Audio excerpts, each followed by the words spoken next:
রাজধানীর হাজারীবাগ থেকে চামড়া সংরক্ষণ এবং চামড়া ব্যবস্থাপনার সর্বশেষ পরিস্থিতি জানাতে সেখান থেকে যুক্ত হচ্ছেন সহকর্মী ইউসুফ রানা। কথা বলবো তার সাথে। ইউসুফ, কিছুক্ষণ আগে আপনার প্রতিবেদনটি দেখছিলাম, বিস্তারিত কি তথ্য আছে এই মুহূর্তে আপনার কাছে? আপনি যেমনটি বলছিলেন যে প্রথম দিনেই কিন্তু কোরবানির প্রায় 85% পশু কোরবানি হয়েছে এবং সেই চামড়া কিন্তু পোস্তায় এবং অন্যান্য এলাকায় এসেছে। পোস্তায় কিন্তু এবার গতবারের তুলনায় কিছু কম চামড়া এসেছে এবং এই চামড়াগুলো রাজধানীর অন্য অন্য জায়গায় তারা সংরক্ষণ করেছেন বলে আমাদেরকে জানিয়েছেন। এখানে আমার সাথে পোস্তার যে ব্যবসায়ীদের সংগঠন, সেই সংগঠনের সাধারণ সম্পাদক টিপু সুলতান সাহেব আছেন আমাদের সাথে। আমরা একটু তার কাছে জানবো এবারের পোস্তার কি পরিস্থিতি। তো আপনি তো এখানকার একজন পুরনো ব্যবসায়ী এবং সংগঠনের নেতা, এবারের পোস্তায় চামড়া সংরক্ষণের যে পরিস্থিতি সেটা যদি আমাদের একটু জানাতেন।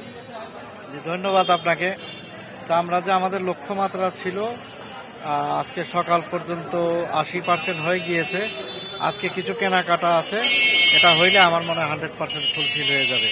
তো আমাদের লক্ষ্যমাত্রা পূরণ হয়েছে এবং আশা করতেছি যে এটা কমপ্লিট হয়ে যাবে আজকের দিনের ভিতরে। দাম নিয়ে একটি বরাবরই কথা আসে যে আপনারা কম দামে চামড়া কিনেন এবং আপনাদের প্রতি অভিযোগ আসে, এই বিষয়ে কি বলবেন আপনি? আসলে এই ধরনের অভিযোগ তো প্রতি বছরই আসে, এই অভিযোগের ধারে কাছে আমরা নাই। আমাদের আড়তদার ভাইয়েরা যথাযথ নিয়ম কানুন মেনে এবং হকদারের হক প্রাপ্য বুঝিয়ে দেওয়ার চেষ্টা করে। দামের বিষয় কেউ 900 টাকা দিয়ে, মৌসুমী ব্যবসায়ীরা বলে 700 টাকা এখানে দাম বলে। আপনি 900 টাকারই তার কোনো অথেন্টিক এভিডেন্স আছে কিনা, এটা হলো আমার জানার প্রশ্ন। সত্য কতটুকু, এখানে মিথ্যা কতটুকু, এটাও বিষয় আছে। তবে আমরা ন্যায্য মূল্যে কোনো চামড়া কিনি না, যেটা হক আছে প্রাপ্য আছে বাজার দর অনুযায়ী প্রত্যেকটা আড়তদার ভাইরা পোস্তার চামড়া কেনাকাটা করে থাকে।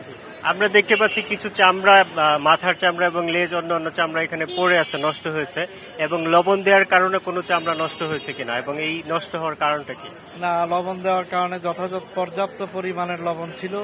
এই বছর লবণের দামও নাগালের ভিতরে, সেই কারণে চামড়া কোনো পচে যাওয়ার সম্ভাবনা খুবই কম। 10 হইতে 15% সর্বোচ্চ নষ্ট হয়ে যাওয়ার আশঙ্কা থাকে। এরপরে আমরা সর্বস্ব দিয়ে রাষ্ট্রীয় এবং জাতীয় সম্পদকে বাঁচানোর জন্য আমাদের প্রত্যেকটা আড়তদার সচেতন এবং চেষ্টা করে থাকে।